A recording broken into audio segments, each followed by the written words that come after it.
Hoy vamos a meternos de lleno en uno de los periodos más convulsos y, la verdad, más decisivos de la historia de España, el reinado de Isabel II.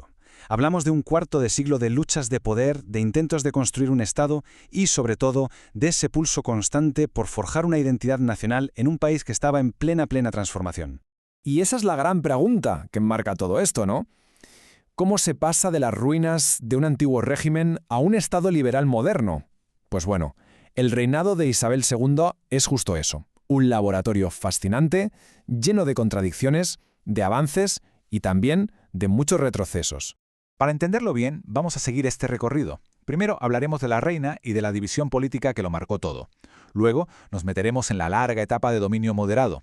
Veremos esa breve pero intensísima interrupción progresista, el intento de centro de la Unión Liberal y, para terminar, algo que lo conecta todo: ese proyecto deliberado para, digamos, fabricar un orgullo nacional.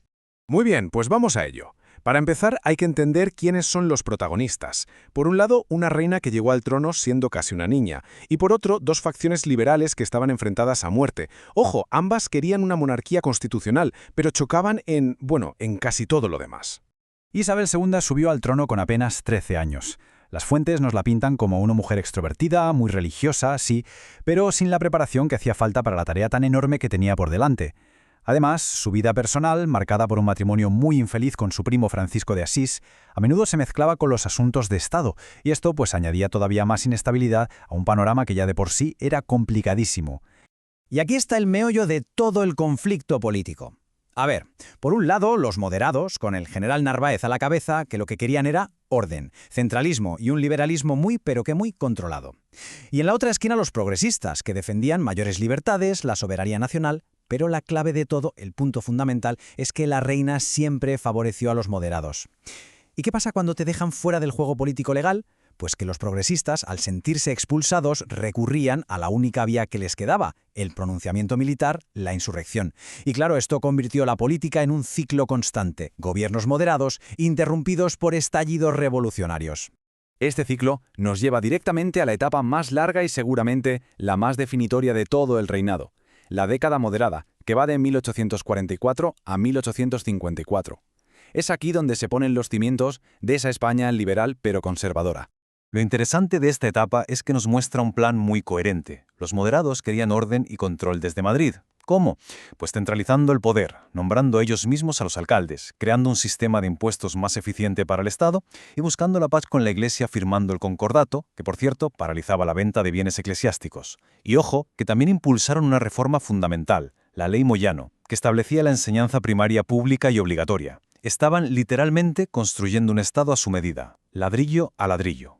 La joya de la corona de su proyecto fue, sin duda, la Constitución de 1845. Y esto no fue una simple actualización, no. Fue una ruptura total. Borró de un plumazo todos los elementos progresistas de la Constitución anterior, impuso el catolicismo como la única religión y disolvió la Milicia Nacional, que era un cuerpo de ciudadanos armados que los moderados veían como una amenaza revolucionaria. Pero el punto clave fue el cambio en la ley electoral. Fijaos en este dato, porque es increíble. Menos del 1%. Con la nueva ley electoral, el derecho al voto quedó restringido a un 0,8% de la población. Esta cifra lo dice todo. Se estaba construyendo un Estado liberal, sí, pero era un club privado para una élite muy pequeña. La inmensa mayoría del país estaba completamente al margen de la vida política. Como era de esperar, un sistema tan exclusivo no podía durar para siempre sin que hubiera una reacción. Y en 1854, toda esa tensión acumulada estalló, dando paso a una interrupción breve pero muy intensa.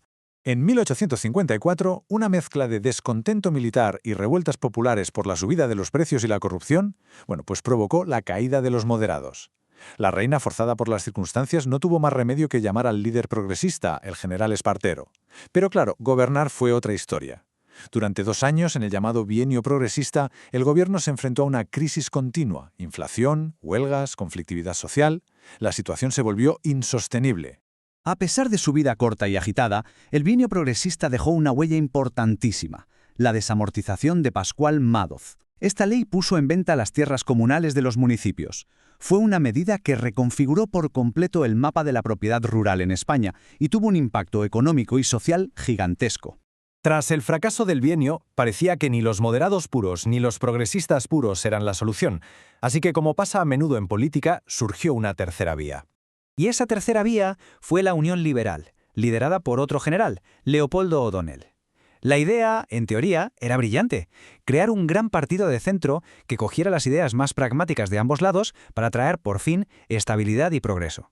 Y en sus filas, por cierto, empezaron a destacar figuras jóvenes como un tal Cánovas del Castillo, que sería clave en la historia posterior de España. El gobierno de la Unión Liberal, que fue el más largo y estable de todo el reinado, se volcó en la modernización económica. Este es el momento del gran boom del ferrocarril en España, del impulso a la industria catalana y vasca y de la apertura al capital extranjero. El objetivo era muy ambicioso: querían catapultar a España a la modernidad económica europea. Pero no solo miraron hacia adentro, ni mucho menos. La Unión Liberal se lanzó una política exterior muy activa, que la propia fuente llega a calificar de incoherente. Intervinieron militarmente en sitios tan lejanos y distintos como Vietnam, Marruecos o México. Incluso Santo Domingo pidió volver a formar parte de España temporalmente. Y la pregunta es, ¿por qué esta hiperactividad? Y esto nos lleva a la última parte de este recorrido, que responde justo a esa pregunta. El gobierno unionista entendió perfectamente que para ser una nación moderna no bastaba con tener trenes y fábricas. Hacía falta un relato, una emoción compartida. Se puso en marcha una auténtica operación cultural. Se animó a los historiadores a escribir una historia de España que la presentara como una nación excepcional, casi elegida por la providencia. La Reconquista, por ejemplo, se convirtió en la gran gesta heroica, en el momento fundacional del país. Y claro, este relato había que visualizarlo para que llegara a todo el mundo. Se encargaron cuadros y esculturas que llenaron los museos y las plazas, con escenas de batallas, de momentos gloriosos del pasado. El arte se puso totalmente al servicio de la construcción nacional. La campaña llegó incluso al subsuelo. Los arqueólogos se pusieron a excavar en lugares míticos como Numancia o Sagunto, símbolos de la resistencia heroica contra los invasores romanos. Se buscaban pruebas físicas, tangibles, que conectaran la España del siglo XIX con ese pasado de gloria y de sacrificio. Y esta cita lo resume a la perfección. No fue algo casual. La fuente lo deja clarísimo. Había un deseo de excitar los sentimientos patrióticos. La política exterior y la política cultural tenían un objetivo común: hacer que la población se sintiera orgullosa de ser española, crear una conciencia nacional fuerte que uniera al país por encima de todas sus divisiones. Y así llegamos al final, con una gran paradoja. Por un lado, un esfuerzo enorme por crear una identidad nacional moderna, que uniera a todos, y por otro, un sistema político que, como vimos, dejaba fuera al 99% de la población. La pregunta es inevitable: ¿podía un trono sostenerse sobre un patriotismo que iba a más mientras se le negaba la participación política a casi todo el mundo?